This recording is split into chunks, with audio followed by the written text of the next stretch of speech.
I understand that like the internet wanna know that, and I also don't break it down for them to know that either. You know what I'm saying? So I take it with a grain of salt. Like, I can see why they'll say that, because I already know I have to dumb it all the way down for them to even understand. You gotta be a cold I be doing. Slim Thug has detonated a charge under the industry's polished facade, pointing directly at Lil Baby and billionaire mogul Michael Rubin, with an accusation so sharp it slices through the rapper's carefully built, street-tough reputation. We're not talking about petty gossip whispered in green rooms. This is a bombshell allegation that threatens to unravel Baby's entire persona. Slim Thug didn't just hint or suggest, he put it out there, saying the Atlanta star's rise, his money, his visibility, might not be the story of pure grit we've all been sold. Instead, he claims it could be tied to something far more personal, a hidden bond with Rubin that crosses from business into dangerous intimacy. When we put this next to Baby's long-standing claim that he doesn't even wear tattoos because he always knew he'd be sitting in boardrooms with the so-called white folks making power moves, the irony becomes almost unbearable. Slim Thug is suggesting that the clean image wasn't about respectability at all, but camouflage for a very different arrangement. Do you think it's a culture shock when they see you like out with the Michael Rubins of the world? Yeah, for sure it's a culture shock, but that's more like we being vulnerable. Like, you couldn't even imagine the type of we be on. You know what I'm saying? I don't just hang with people. I ain't one of them, cause you got this or that. I'm a whole man, you know what I'm saying? He actually get and he really had like real conversations. You can like talk to somebody on a high level. Rubin is not some random player on the sidelines of hip-hop. His name keeps surfacing in rooms where billion-dollar sports deals meet rap empires. We've seen him shoulder to shoulder with Jay-Z, spotted at parties with Meek Mill, even co-signing colossal acquisitions in fashion with some of rap's biggest stars. Yet for all his networking, his tie to Lil Baby has always raised more eyebrows than most. Their friendship isn't just about a shared laugh at the Super Bowl party or a helicopter ride to the Hamptons. It's the intensity, the exclusivity, the way Rubin hovers in Baby's story like a character who won't leave the stage. And Slim Thug's allegation suddenly frames that relationship in a way that makes the hugging photo, the one where Rubin wrapped Baby from behind while cameras clicked, look less like harmless horseplay and more like a snapshot with hidden weight. There's nothing weird could go on with all these people in the mix, you know what I'm saying? But I ain't gonna get on the internet and go back and forth and like,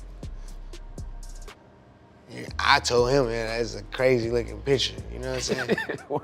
But shit, it is what it is. We remember how Baby tried to dismiss the memes that erupted from that photo. He sounded exasperated, reminding everyone, bruh, I don't play with period, on no funny weird stuff. He claimed it was a misunderstanding, Rubin just running up in excitement, nothing more than playful energy. He even said he demanded Rubin pull security footage to prove there was no hidden moment that could be spun. But let's not ignore the undertone here. Baby knew exactly how that image looked. He was already telling Rubin before it ever went viral, I can't have pictures like that. Why? Because he understood how fragile his street credibility is, how easily the internet can turn speculation into a permanent stain. Yet despite all his warnings, the photo still found its way out, still ignited jokes from peers like 50 Cent, who bluntly asked, "Da f going on here?" and told the men to get the f off my young ninja. That moment lit a fire under online culture, but Slim Thug's charge makes it burn hotter. Because now, instead of a single awkward hug, we're talking about a billionaire's grip on a rapper's life, one that might extend well past memes. Rubin isn't a stranger to controversy. His white parties in the Hamptons have become the stuff of myth, mixing Jay-Z, Beyonce, Kardashian royalty, Drake, Travis Scott, NFL legends all under one roof. The mogul has the reach, the access, the influence to make or break reputations. And when we rewind to Lil Baby's infamous gambling story, 40 hours at the table, $9 million gone in a blur, guess who swooped in to help? Rubin himself writing letters to ban Baby from casinos, supposedly to save him from himself. At first glance, it reads as friendship. Look closer though, and it starts to resemble leverage. Who else but a man with Rubin's power could step in at that scale? Who else would tie himself so tightly to another man's financial collapse? You know what I'm saying? I don't even know white people. Anything I learn, I'm gonna help. I only get better than my people. You know what I'm saying? No matter who I learn it from or where I gotta get it from. You know what I'm saying? And the fact that Mike actually understand that, that's what make us have a bond. You know what I'm saying? And he give you the information for free. For free. Just because he Just simple.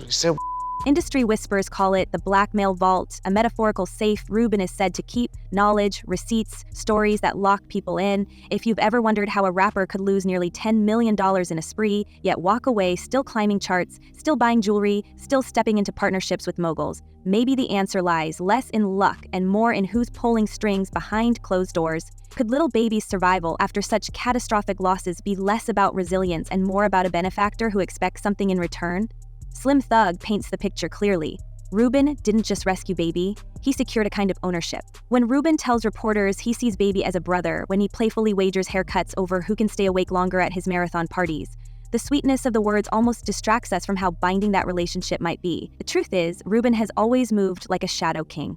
From selling his early company to eBay for billions, to weaving himself into criminal justice reform with Jay-Z and Meek, to buying stakes in heritage brands like Mitchell and Ness alongside rappers themselves, he has threaded hip-hop into his empire seamlessly. But with Baby, it looks different. It looks personal. And it's not just about shared business deals or flashy parties. It's about the imbalance of power. The idea that Baby may not be in control of his own narrative anymore. Every defensive interview he gives about Rubin, every meme that rattles him, every time he insists nothing funny is happening, each line sounds less like confidence and more like a man desperately holding onto a version of himself that's slipping away. So when you see stuff like that, you don't even want to comment. You just like let people talk. That's it. I ain't trying to explain my point and all that, then you look like you lying. I ain't with all that. You know what I'm saying? And if the blackmail vault whispers weren't enough, insiders are now pushing something darker into the conversation. We keep hearing about a mysterious contract, something sealed and unspoken between Rubin and Baby, a non-disclosure that doesn't just guard business secrets, but personal ones, the kind of agreement that would ensure silence at any cost. It's a rumor that, if true, could mean Rubin's grip reaches far deeper than anyone imagined. Because what does it say when a rapper so fiercely protective of his authenticity, one who distances himself from so-called snitches, one who prides himself on never bending morals, might secretly be bound to a document that locks him into silence? That whisper is growing louder, and the more we look back at the past few years of Baby's career, the more the puzzle pieces start to fit uncomfortably together. We have to look at what's happened to Lil Baby since Michael Rubin entered his orbit, because the shifts in his career and public image aren't subtle. They're seismic. Baby came into the game raw, the Atlanta hustler who once admitted he never even imagined being a rapper. Yet from the very beginning, he insisted on staying tattoo-free, saying he needed to keep his appearance clean for when I sit down in front of these white folks. That foresight sounds practical, but now, with Rubin's influence in the background, it reads differently. No tattoos, no visible ties to the street grind, a man groomed to be a corporate darling. Was this foresight truly his own? Or was it part of a larger blueprint designed to make him the perfect crossover star, palatable to billionaires and boardrooms alike? You like when they see pictures like Michael Rubin and he's a friendly dude, he like to hug and when they see you hug, when Michael Rubin hugging you, you think that Michael Rubin has an impact? Michael Rubin was never hugging me. You know what I'm saying? I was dapping Kuzman up, and Mike happy to see me. He ran over there, and we started like wrestling, like tussling. And a picture, Mike, one of my real good friends, we had a party with goddamn 200-300 people. The pattern continues when we look at his partnerships. Instead of doubling down on street-heavy collaborations, Baby has distanced himself from rappers deemed too controversial. Take his stance on so-called snitch artists. He made it clear that he doesn't align with people who betray their own, saying those kinds of morals are never going to leave. It's a moral line that keeps him away from scandal-ridden names, sure, but also positions him as safe territory for brands and moguls. Add to that his increasingly polished press appearances, his willingness to attach himself to high-end ventures like the Mitchell and Ness acquisition alongside Jay-Z, Meek, and Rubin, and suddenly Baby looks less like a spontaneous Atlanta rapper and more like a corporate product. Some in the industry whisper that this is the Rubin effect, a strategic reshaping of Baby's entire image to maximize profit and minimize mess. Fist Club, we got a special guest in the building. That's right, he got the #1 album in the country, goddammit. That's right, Lil Baby. Yo. What's happening, my brother? Welcome back. We have to ask, is Lil Baby the architect of his own reinvention, or has Rubin been quietly pulling strings? Because the timing lines up. Rubin sold his stakes in major sports teams to focus on Fanatics, the same company that's expanding into sports betting and cultural influence. Around that same window, Baby's presence at Rubin's white parties grew more prominent. His gambling losses suddenly covered, his profile polished. A former label insider hinted that Rubin knows how to clean up an artist for the market, turning raw talent into boardroom assets. Could Baby be the most high-profile example yet? Like, I'm from the streets, but I ain't in the streets right now. You know what I'm saying? Like, I know what's going on and all this, but at a different level though. Like, I can't really explain it, but to a rapper or to somebody in the industry, certain I'ma let slide. The tension around this story isn't just coming from fans, though. When 50 Cent saw that viral hugging photo, his reaction was blunt. See, "This is why I don't go to no party, Puffy and them." Is going on here? It wasn't just a joke. Coming from a man who's built his brand on questioning authenticity in hip-hop, it sounded like a warning shot. And notice how other big voices in the culture, rappers who are usually quick to weigh in on scandals, stayed quiet. The silence is almost louder than 50's comment. It's as if everyone knows there's a line they don't want to cross, a figure in the shadows they'd rather not antagonize. Could it be that Rubin's reach is so strong that even the most outspoken names in rap tread carefully when his name comes up? Rubin's all-white parties have always been painted as glamorous spectacles, the kind of events where A-list celebrities brush shoulders with athletes, billionaires, and politicians. But beneath the glittering surface, whispers suggest these nights are more than carefree celebrations. For some industry insiders, they are described as boardrooms without walls, places where careers are mapped out, alliances are struck, and leverage is quietly exchanged. When we consider how many life-changing deals have emerged shortly after these parties, it becomes hard to dismiss the possibility that the parties themselves are stage sets for unseen negotiations, rather than just late-night revelry in the Hamptons. Definitely. Lately, I haven't, the vibe be wrong. Like, should be some every time. Trying to hate? People hating? Nah, hell no. It don't be no, like, not like me hate. Be like other you know. I just don't need to be in the midst of probably.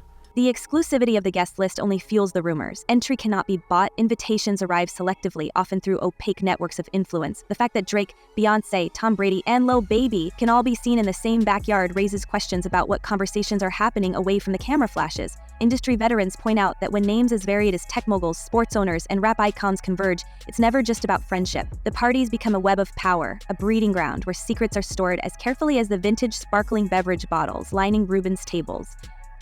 I want you to be like, man, I'm excited. Yeah. The last couple of days, I've been kind of excited. What makes these gatherings even more unsettling is the idea of surveillance. Guests know security is airtight, with cameras positioned discreetly around the property. Rubin has been open about installing extensive monitoring at his home, allegedly to protect guests' safety. But the darker interpretation is that this footage becomes part of the rumored blackmail vault, an archive of moments that could later be used as leverage. A misplaced embrace, a careless slip of the tongue, or a private deal caught on camera could give Rubin enormous influence over some of the most powerful people in entertainment. Then comes the speculation about the legal strings attached. Several attendees have quietly suggested that NDA agreements are routine at these events. Signing before stepping into the mansion ensures that whatever unfolds inside remains buried outside. In a world where reputation is currency, such contracts could protect more than just a host's privacy. They could bind celebrities into silence about deals and dynamics that would reshape how fans understand the industry. If true, this would mean Rubin's parties are less carefree bacchanals and more carefully managed silos of secrecy. Like, I still might handle it different because man, I got different options. Like, I know how to handle it different. But how do you deal with it? Because, you know, it's in the street, if somebody does something, you might have to pop their hand. But right. in this Disrespect industry, is disrespect. yeah, disrespect is disrespect. So how do you deal with it now? Legally. Yeah, probably, but Street code is so different than industry code. The ripple effect is clear when we track who benefits most after these soirees. Careers seem to skyrocket, brand deals emerge, collaborations lock in, and reputations get burnished or buried depending on where one stands in Rubin's orbit. For Lil Baby, his repeated appearances at these parties coincided with his growing mainstream acceptance, even as scandals and memes threatened to undermine his street image. Was this mere coincidence, or proof that being on Rubin's guest list is a ticket not only to the party, but to protection, opportunity, and insulation from the usual pitfalls of fame? And that is the sinister beauty of it all. The parties dazzle the public with their spectacle, while quietly cementing the hierarchies of power behind the scenes. The dancing, the performances, the social media posts are a distraction, while the real business happens in whispers between private rooms and locked offices. To some, Rubin's events symbolize a new kind of court, where stars gather not just for fun, but to bend the knee to a shadow king who trades in secrets as much as he does in sportswear and entertainment deals. I done had teachers who told me, like, I ain't gonna be I always told them I'm gonna be shit. Like, I'm gonna be something, like, and a millionaire at that. Like, I'm gonna be a millionaire. But I don't wanna shit on nobody. Like, even though, like, they gonna feel it if they was one of the ones. Right. Yeah. We've seen hip-hop push back against powerful outsiders before, but the whispers around Rubin feel different. He isn't a label executive or a manager. He's a billionaire who can move money, brands, and media coverage at will. For some, his growing presence at the heart of hip-hop feels like a dilution of the culture's authenticity, a corporate takeover wearing a friendly smile. The hugging photo just gave people an image to rally around, But the unease was already there. Slim Thug's accusation didn't come out of thin air. It struck a nerve because people already sensed something beneath the surface. And this brings us back to the most dangerous whisper of them all, the NDA. If the rumor is true, then Lil Baby is bound not just by friendship or gratitude, but by legal silence. That would explain his frustration whenever the jokes surface, his insistence that people don't understand his bond with Rubin, his repeated reminders that I don't play with period. Imagine the pressure of carrying a document that forbids you from speaking freely, especially when the internet won't stop speculating. It's not just about protecting reputations, it could be about protecting an empire. Right, I'll let more things slide. Now, what if it's a rapper from the street? So both of y'all rappers, but y'all from the street, so he know the rules, but he still might disrespect you in some way. He's gonna go there. Okay. Exactly, he's gonna go there. Because think about what would happen if Baby ever did speak out. If he confirmed even a fraction of the whispers, the consequences wouldn't stop with him. It could ripple out to Jay-Z, to Meek, to Harden, to the entire constellation of celebrities who orbit Rubin's parties and business ventures. The house of cards could tumble fast, and no one at the top wants that. Which leaves Lil Baby stuck in the middle, a man who built his reputation on authenticity, now accused of being entangled in a power game that demands silence. So we're left with the most chilling question of all. What else is being hidden? If Slim Thug dared to say what others only whisper, who else in the industry is carrying secrets they're too scared to reveal? And when the truth finally comes out, will Lil Baby still be standing tall, or will his empire collapse under the weight of what we were never meant to know? Drop your theories in the comments because this story is far from over. Until next time, stay sharp, stay curious, and don't blink, because the next twist might already be unfolding.